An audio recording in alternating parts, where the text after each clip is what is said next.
The Oak and the Broom, a pastoral poem by William Wordsworth.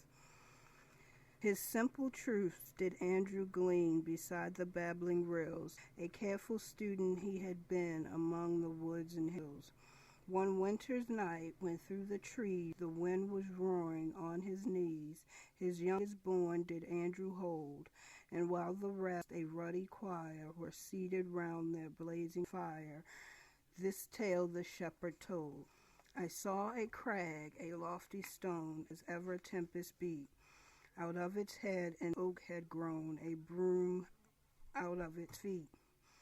The time was March, a cheerful noon. The thaw wind with the breath of June breathed gently from the warm southwest, when in a voice sedate with age, this oak, a giant and a sage, his neighbor thus addressed.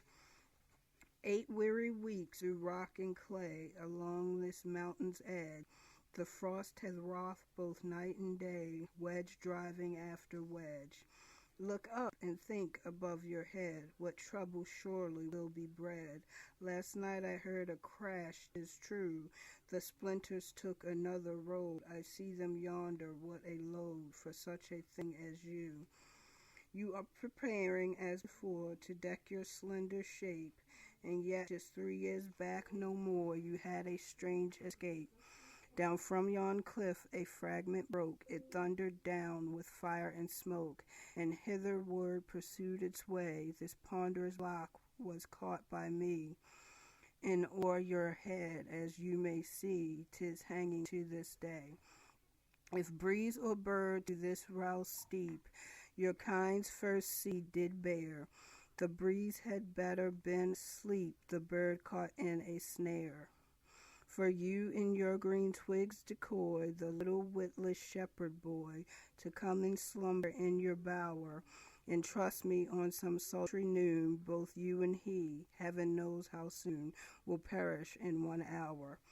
From me this friendly warning take, the broom began to doze, and thus to keep herself awake did gently interpose.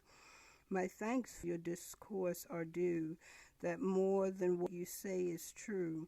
I know, and I have known it long, frail is the bond by which we hold our being, whether young or old, wise, foolish, weak or strong. Disasters do the best we can, will reach both great and small, and he is oft the wisest man who is not wise at all. For me, why should I wish to roam? This spot is my paternal home. It is my pleasant heritage. My father many a happy year spread here his careless blossoms, here attained a good old age. Even such as his may be my lot. What cause have I to haunt my heart with terrors? Am I not, in truth, a favorite plant? On me such bounty summer pours that I am covered o'er with flowers, and when the frost is in the sky, my branches are so fresh and gay that you might look at me and say, this plant can never die. The butterfly, all green and gold, to me hath often flown, herein my blossoms to behold, wings lovely as his own. When grass is chill with rain or dew, beneath my shade the mother ewe lies with her infant lamb. I see the love they to each other make, and the sweet joy which they partake. It is a joy to me. Her voice was blithe, her heart was light. The broom might have pursued her speech until the stars of night their journey had renewed. But in the branches of the oak 2 ravens now begin to croak, their nuptial song a gladsome air. Into her own green bower the breeze that instant brought 2 stripling bees to rest to murmur there. One night, my children, from the north there came a furious blast. At break of day I ventured forth, and near the cliff I passed. The storm had fallen upon the oak, and struck him with a mighty stroke, and whirled him far away, and in one hospitable cleft the little careless broom was left to live for many a day.